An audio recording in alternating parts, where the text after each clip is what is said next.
At the age of 16, living in Saskatoon, Saskatchewan, Canada, I started doing a daily chart where I would keep track of my favorite songs that I was listening to, whether they were new or old.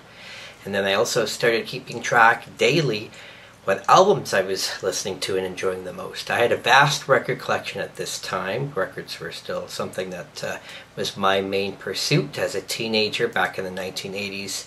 And by the time I was 18, I had amassed 4,000 records.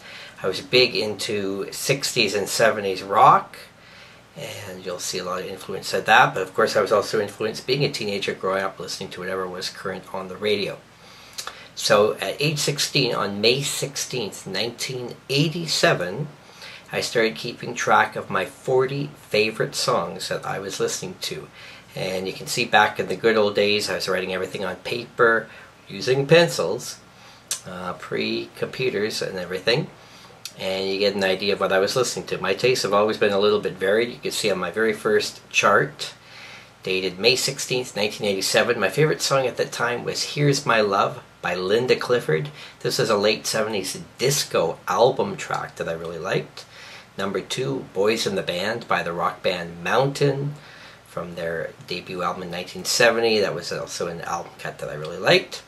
And holding at number 3, Come Go With Me by Exposé, which was my current favorite song on the radio at that time, a brand new dance pop group. So, even over the years, I've had sometimes trouble reading my own writing, so you may find my charts hard to read. Most of it I can read, though, however. And it's interesting, you can just see how day to day as I listened to things, some songs I would start to like more, and it just became sort of an interesting psychological study of my own personal tastes and habits, and what I called a boosting system, where I would specifically play certain songs or albums in a heavy rotation just from my own personal taste and enjoyment. And at that time as a teenager, you have a lot more free time, and I really do believe I probably listened to records about 8 hours a day. So when I would listen to something that I liked, I really listened to it a lot, over and over and over. And you can see over time, in the period of a week, you can see how a song can have drastic climbing up my chart, and then eventually, I stop listening to it and it starts to fall, and it's been replaced by new things that I listen to. So I started the top 40 album-oriented rock track chart on May 16th, and 2 days later I decided, what the heck, let's start keeping track of all my favorite albums as well.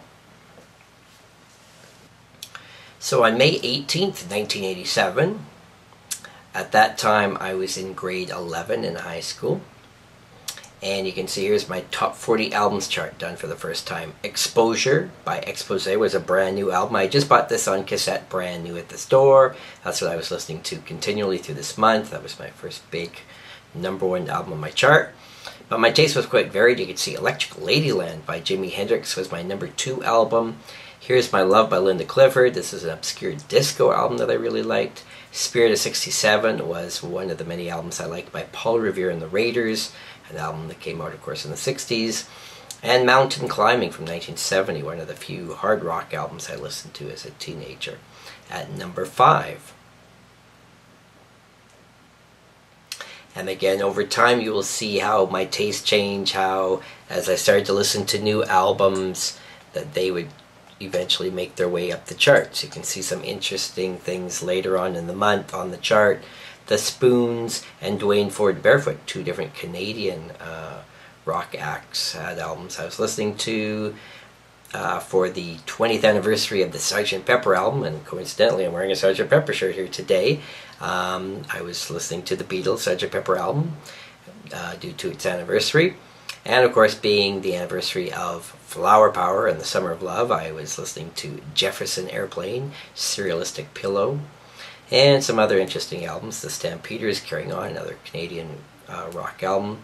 And I discovered Larry Norman upon this rock. He's considered the godfather of Christian rock music. So, a lot of interesting taste in music. You can see I was listening to everything from Bon Jovi to the Bee Gees to Herb Alpert and the Tijuana Brass on my early charts.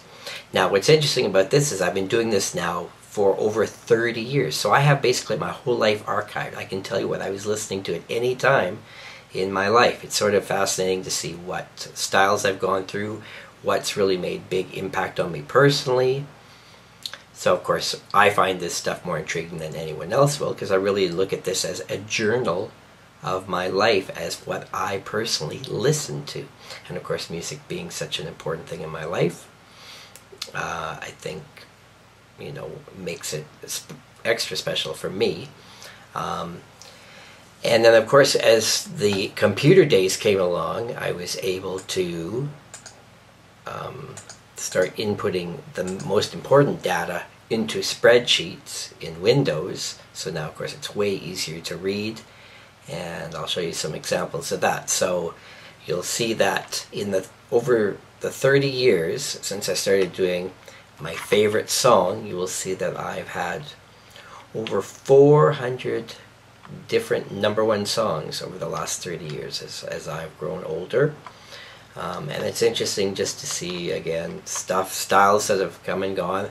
It's an interesting mix of current stuff that I listen to that's popular on the radio, mixed with some of the obscure stuff that I discover and like, mixed with the classic 60s and 70s stuff that I like the most. And of course, in the early days, I was doing the charts every day. Now I really don't do it every day anymore, so it kind of gets summed up. So I would say on average, now I probably do it on average once a month. So it's not as fun or as exciting or technically as accurate, because it's not on the spot updated. But I make sure I do it often enough so I do document whatever I'm listening to. And still, you get to see a lot of trends, bands that I've discovered. We can pinpoint to the exact day when I discovered a band, discovered a song, when something became my new favorite. And that's sort of been interesting. And just looking at kind of who's been my overall favorites, well, the band Spirit has had 19 different #1 songs on my chart in the last 30 years. After that, Paul McCartney is in second place. He's had 12 different songs rank at some point as my #1 favorite song. The majority of the acts, of course, have only had one #1 song ever, and that includes a lot of modern top 40 hit songs. Once in a while, a song will actually return to #1. Not too often, but it definitely has happened a few times. And then if we talk about the album chart, same thing. In the last 30 years, I've had almost 400 different favorite #1 albums at some point in my life. And this is covering my age of 16 through 46. And again, lots of different changes. And looking at who's had the most success, again, the rock band Spirit, one of my all-time favorite bands, has had 15 different #1 albums on my chart in the last 30 years. Obviously, I've listened to them a lot. There's a few repeats in there. After that, Paul McCartney again is in second place. He's had 14 different #1 albums. After that, we've got George Harrison and the band Yes have both had 8 different #1s on my chart over the years. Roy Wood and Ringo Starr and the Bee Gees, of all things, have had 7 different #1s on my chart. And of course, we've had a huge variety of different types of bands that I've listened to, from classic rock to modern pop, and a little bit of everything in between. So it's been fascinating for me. I love to go back. You know, I can reminisce. I'm a nostalgic person. It brings back memories of, oh, I remember when I was listening to that, or where I was living, or what I was doing in my life. And music, you know, has certain meaning to me. And of course, I have this way that it's all documented, so I can relate songs and albums to a particular place and time in my life. And at this point, I presume I will continue to do this the rest of my life. We'll see where it goes.